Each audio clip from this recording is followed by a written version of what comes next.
मुक़द्दस मत्ती की अंजील 16वां बाब।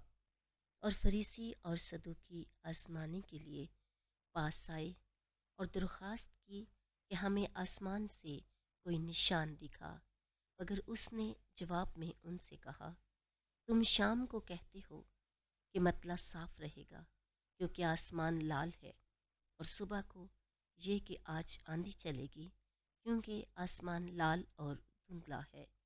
तुम आसमान की सूरत में तमीज़ करना तो जानते हो, मगर वक्तों के निशान नहीं जान सकते। ये बुरी और हरामकार पुश्त निशान तलब करती है, और यूनुस नबी के निशान के सिवा कोई और निशान इसे ना दिया जाएगा।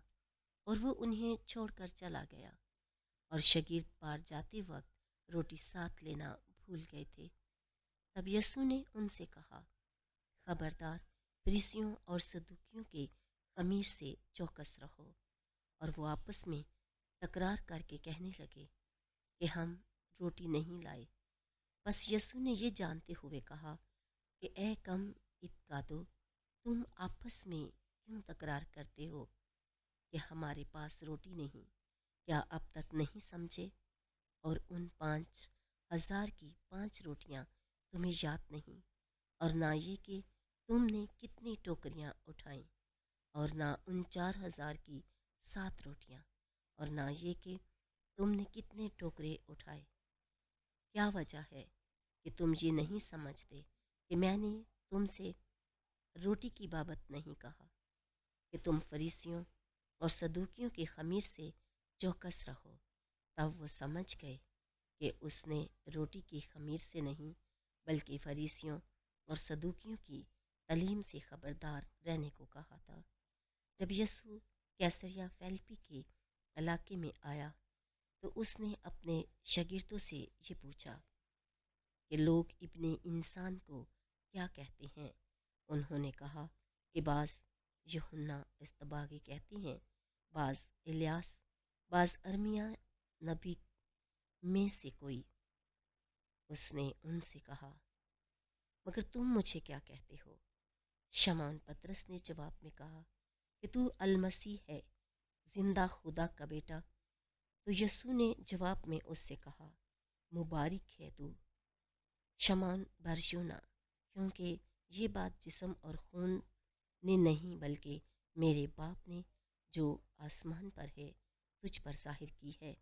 और मैं तुझसे कहता हूँ कि तू कैफा है, और मैं इस कैफा पर अपनी कलीसिया बनाऊंगा, और आलम असफल के दरवाजे इस पर गालिब न आएंगे। और मैं आसमान की बादशाही की कुंजियाँ तुझे दूंगा, और जो कुछ तू ज़मीन पर बांधेगा वो आसमान पर बंधा रहेगा, और जो कुछ तू ज़मीन पर खोलेगा वो आसमान पर खुला रहेगा। तब उसने शागिर्दों को हुक्म दिया कि किसी को ना बताना कि मैं अलमसीह हूँ। उस वक्त से यसू अपने शागिर्दों पर जाहिर करने लगा कि ज़रूर है कि मैं यरूशलेम को जाऊँ और बुज़ुर्गों और सरदार काहिनों और फ़कीहों के हाथ से बहुत दुख उठाऊँ और कत्ल किया जाऊँ, और तीसरे दिन जी उठूँ। इस पर पतरस उसे अलग ले जाकर उससे इतराज़ करने लगा और कहा, ए खुदावन, तेरी सलामती हो, ये तुझ पर कभी वाक़या ना होगा। उसने फिर कर पतरस से कहा, ए शैतान, मेरे सामने से दूर हो, तू मेरे लिए ठोकर का बायस है, क्योंकि तू खुदा की बातों का नहीं बल्कि आदमियों की बातों का ख्याल रखता है।